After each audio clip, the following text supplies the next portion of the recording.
August నెల 4వ తారీఖు ఆదివారం అమావాస్య అనేది వచ్చిందండి. ఇది ఆషాఢ అమావాస్య అంటారన్నమాట. ఇది చాలా శక్తివంతమైనది మాట. ఆ రోజున ఎవరైనా సరే మీరు మంత్రపూర్వకంగానే తంత్రపూర్వకంగానే మీరు ఏదైనా చేయాలి అనుకున్న వాళ్ళు ఎవరైతే ఉంటారో వాళ్ళకి అంత మంచి జరిగిద్ది మాట. ఎందుకంటే ఆదివారం అమావాస్య అనేది చాలా తక్కువగా వస్తూ ఉండిద్ది అసలు మామూలుగానే. ఎందుకు అంటే ఇటువంటి కలిసి వచ్చిన సమయాల్లో తంత్ర మంత్ర ప్రయోగాలు అనేవి ఎక్కువగా జరుగుతాయి అన్నమాట. అటువంటి సమయంలో మనకున్న సమస్య ఏదైనా ఉంటే అది మంచికి కానీ చెడుకు కానీ ఏదైనా సరే మనం ఒక మంచి సంకల్పంతో చేసినప్పుడు దానిలో 100కి 100% రిజల్ట్ అనేది పొందటం జరిగింది అన్నమాట. కాబట్టి ఎవరైనా సరే మీరు ఆ ఆదివారం రోజున ఒక మంత్ర జపం కానీ లేకపోతే ఏదైనా ప్రయోగం కానీ మీరు చేసుకున్నట్లయితే మీకు నెంబర్ 1గా ఉండటం అనేది జరిగిద్ది అన్నమాట. ఈ వీడియోలో మీకు నేను తెలియజేసేది ఏంటంటే నాది ఇదే నెంబర్, వాట్సాప్ నెంబర్ నాది. నాకున్న ఒకే ఒక వాట్సాప్ నెంబర్ అన్నమాట. నేను ఇస్తే ఇదే నెంబర్ ఇస్తానండి. మీరు ఎవరైనా సరే నా పేరు చెప్పి కానీ నా ఛానల్ పేరు చెప్పి కానీ ఇట్లా గురువుగారు మాట్లాడమన్నారు అని చెప్పి మీ దగ్గర డబ్బులు పూర్వకంగానే ఏదైనా సరే తీసుకోవాలని అడిగితే మీరు ఎవరు కూడా మోసపోవద్దు. ఎందుకంటే నాకు ఎటువంటి అసిస్టెంట్లు కానీ ఎవరు లేరు. నేనే డైరెక్ట్గా మాట్లాడతాను, నేనే చేస్తామాట. ఏదైనా సరే నేను చేయగలనంటే చేస్తాను, లేదని చెబుతాను. నేను ఎందుకు చెబుతున్నానంటే మోసపూరిత వాళ్ళ చేతుల్లోకి వెళ్ళిపోయి మీరు వేలు డబ్బులు అనేవి మీరు పోగొట్టుకోవద్దు మాట.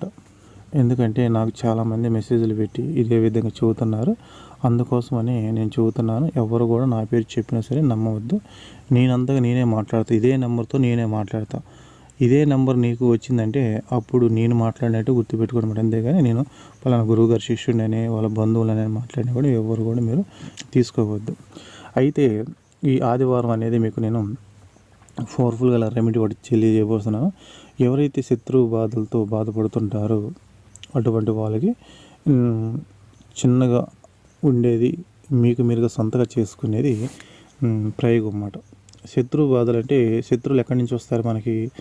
మనలోనే ఉంటారు, ఎక్కడిలో ఉండరు అన్నమాట. అంటే మన స్నేహపూర్వకంగా కానీ లేకపోతే అదేవిధంగా కుటుంబం నుంచి కానీ గొడవలు వచ్చేసి బంధువులే శత్రువులుగా మారచ్చు, ఫ్రెండ్సే శత్రువులుగా మారచ్చు అన్నమాట. అటువంటి క్రమంలో మనకి అనేక రకాలైన ఆపదలు వస్తూ ఉంటాయి అన్నమాట. అంటే గండాలు అంటారండి. ఆ గండాల నుండి మనం బయటపడాలి, నాకు శత్రువు బాధలు ఉండకూడదు, నాకు శత్రువు నుండి విముక్తి కలగాలి అని అనుకుంటున్న ఎవరైతే ఉన్నారో అటువంటి వాళ్ళ కోసం చాలా సింపుల్గా మీకు మీరుగా ఇంటికాడ నుండి చేసుకునే ప్రయోగం అన్నమాట. అయితే దీంట్లో కొంతమంది శత్రువులు ఏ విధంగా ఉంటారంటే ఒకళ్ళు పైకి వెళ్ళే స్థాయిని చూసి తట్టుకోలేని వాళ్ళు, అదేవిధంగా భరించలేని వాళ్ళు ఏం చేస్తుంటారంటే వాళ్ళని ఏదో విధంగా మళ్ళీ కిందకి తీసుకురావాలి. ఎందుకంటే ఈడు బాగుపడే వాళ్ళని కూడా బాగుపడనేవాడు అన్నమాట. ఎందుకంటే అంత దరిద్రులు అన్నమాట వాళ్ళు. కాబట్టి అటువంటి వాళ్ళ నుండి మీకు మంచి విముక్తి కలగటం కోసం ఒక మంచి రెమెడీ మాట ఇది. మీరు అంటే స్త్రీలకు సంబంధించి ఒకటే చదువుతానండి. మీరు ఆఫీసులో కానీ ఎక్కడైనా సరే మీరు చేసే జాబులు కానీ ఇంట్లో కానీ ఎక్కడైనా సరే మీకు ఎదుటి వాళ్ళ వల్ల బాగా ఇబ్బందులుగా ఉంటుంది అని అనుకున్నప్పుడు మీరు ఏం చేస్తారంటే నేను ఈరోజు చెప్పి రెమెడీ చేసుకోండి. ఎందుకంటే మీరు ఆఫీసులో కానీ మీరు చేసే బిజినెస్లో కానీ ఏం చేస్తారంటే మీరు అక్కడ ఒత్తిడికి లోన్ అయిపోయేదని ఏం చేయలేక ఇంటికి వచ్చి చెబితే మళ్ళీ ఉద్యోగం పోయిద్దని ఇదొక బాధ. భార్య భర్త ఇటు కుటుంబంలో చెప్పుకోలేక అక్కడ ఆఫీసులో చెప్పుకో చాలా ఫీల్ అవుతుంటారు అన్నమాట, బాధపడుతుంటారు లేడీస్. అటువంటి వాళ్ళు ఏం చేస్తారంటే మీరు ఎవరికి కూడా మూడో కన్ను తెలియకుండా ఇటువంటి ప్రయోగాలు చేసుకోవాలి. ఎందుకు మూడో కన్ను తెలియకూడదంటే ఎవరు కూడా చెప్పుకోకూడదు. ఎందుకంటే మనం చేసేది మంచి కాదు. మంచి విషయం అనుకో 10 మందికి చెప్పితే షబాష్ అంటారు.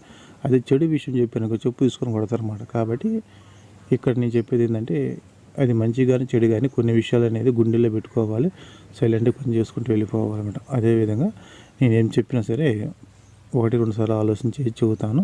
అదేవిధంగా మీరు కూడా చేసుకోండి. అయితే ఇక్కడ మీరు ఏం చేయాలంటే మీరు 38 నల్ల మిరియాలు తీసుకోండి, 40 వచ్చేసి బియ్యపు గింజలు తీసుకోండి. ఒక పేపర్లో పెట్టుకొని సపరేట్ పెట్టుకోండి, 30 పెట్టుకోండి. ఒక మట్టి ప్రేమ తీసుకోండి, ఒక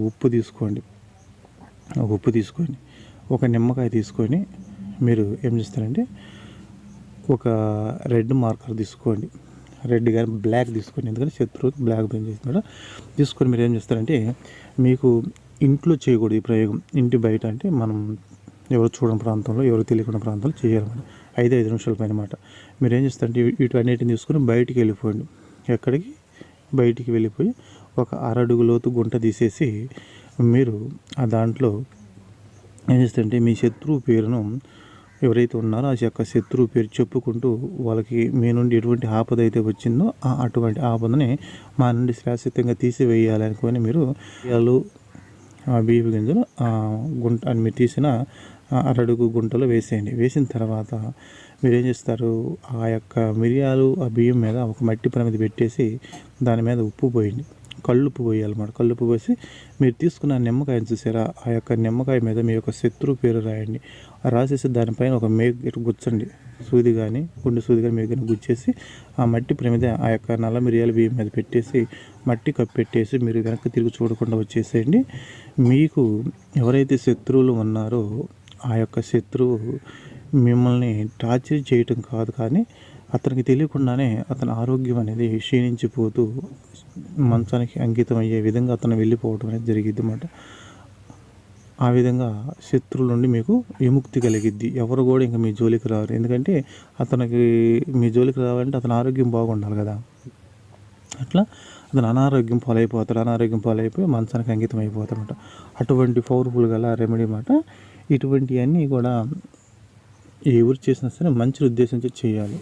పని చేస్తాయా లేదని చేస్తారంటే వాటి కర్మ అనేది ఎట్లా ఉండిద్దంటే, ముళ్ళ కంప మీద గుడ్డ పెడితే మనం లాక్కున్నాం అనుకో ఏం జరిగిద్ది, ముక్కలుగా చినిగిపోయిద్ది కదా. అప్పుడు మన చుట్టుపక్క ముళ్ళ కంప ఉన్నప్పుడు మన మీద ఉన్న గుడ్డలు గంట అయినా సరే జాగ్రత్తగా వాటిని మనకి గుచ్చుకోకుండా వెళ్ళాలన్నమాట. అట్లానే ఇవి పనిచేస్తే లేదని ఒక చిన్న రాయి వేద్దామని మీరు వేసారంటే అది ఒక్కసారి దాని మీద పడిందంటే అది ఏ విధంగా చినిగిద్దో మీ జీవితం కూడా ఆ విధంగా అయిపోయింది అన్నమాట. కాబట్టి మంచిని ఉద్దేశం చేస్తే ఆ మంచిలోనే న్యాయం అన్యాయం అనేది ఉండాలి. అది కూడా మనకి దేవుడు అనేవాడు అటు ఇటు బ్యాలెన్స్ చేసి చూసి నువ్వు పడే కష్టానికి నువ్వు పడే నరకానికి మీకు న్యాయం చేస్తాడనమాట. అట్లా చేయండి. అంతేగాని పని చేసిద్దా లేదని చూసారంటే చాలా ఇబ్బంది పడతారు. ఈ మధ్య ఒక వ్యక్తి నాకు ఫోన్ చేసి, గురువుగారు మీరు ఒక శత్రు నాశనం మంత్రం పెట్టారు, పెడితే అదేం చెప్పారంటే మీరు దీన్ని చాలా జాగ్రత్తగా చేసుకోవాలి, గురువుని సంప్రదించి చేసుకోవాలి, ఎట్లా పెడితే అట్లా చేయకూడదని చెప్పారు. నేను పొరపాటున తెలియక మంత్రం అని చదివాను, అది చదివిన కానీ నా గుండెల్లో నొప్పి వస్తుంది అని చెప్పాడు. 1కి 2 సార్లు 3 సార్లు అయినా సరే జాగ్రత్త అని చెబుతా. ఎందుకంటే మన కంటికి కనపడని ఈ ప్రపంచంలో ఏ విధంగా అయితే గాలి అనేది మనకి శరీరానికి తగులుతూ మనని సంతోషపరుస్తుందో అదేవిధంగా మనకు కనపడకుండా అదృశ్య శక్తి అనేది ఉండిద్దండి. అది మనకి మంత్ర రూపం వల్లనే సాధ్యమైంది అన్నమాట. అటువంటి మంత్రాన్ని మనం ఏం చేస్తామంటే తెలియక పొరపాటున కూడా చదివినప్పుడు దాంట్లో లోటుపాటులు ఉంటాయి అన్నమాట. అవి తెలుసుకోకుండా మనం చేస్తే వాటి వల్ల ఇబ్బందులు అవుతాయి. కాబట్టి ఎవరో కూడా గురువుని సంప్రదించకుండా మంత్రాలు అనేవి చేయవచ్చు. ఇటువంటి చిన్నవి అయితే మీరు సొంతగా చేసుకోవచ్చు అన్నమాట. అంతేగాని మీరు నేను చెప్పే కొన్ని పెద్ద మంత్రాలను గురువును సంప్రదించకుండా చేశారంటే మీ కష్టాలు మీరు కొని తెచ్చుకుంటారు. కాబట్టి ఒకవేళ మీరు చేయొద్దు, వదిలేసేయండి. ఎందుకంటే ఎంతకన్నా చిన్న రెమెడీస్ ఉంటాయి. నేను ఎందుకు చెబుతున్నానంటే ఈ ప్రపంచంలో మనకు తెలియని ఎన్నో ఉన్నాయి. అటువంటి వింతలు అనేవి మీరు తెలుసుకోవాలి అని చెబుతున్నమాట. అంతేగాని మిమ్మల్ని చేయమని కాదన్నమాట. కాబట్టి ఎవరు చేసినా సరే మంచిని ఉద్దేశించి చేయండి. చాలా పవర్ఫుల్ కదన్నమాట.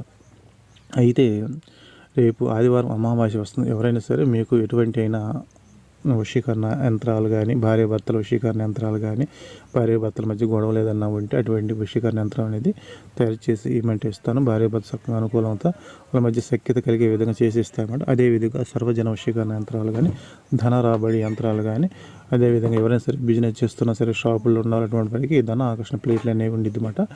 దానికి నేను పూజ చేసి పంపిస్తాను. దాన్ని మీరు షాపులో పెట్టుకుంటే చాలు, మీకు ధన రాబడి అనేది జరిగిద్ది అన్నమాట. అటువంటివన్నీ కూడా మన కాడ ఉండి కొబ్బరి కార్డులు అన్ని, బ్రాస్లెట్ అన్ని రకాలు ఉండేమాట. ఏవైనా సరే మీకు అనుకూలంగా ఉండే విధంగా పూజ చేసి పంపిస్తామాట. వాటి వల్ల మీకు మంచి జరిగే విధంగా చేసి పంపిస్తామాట.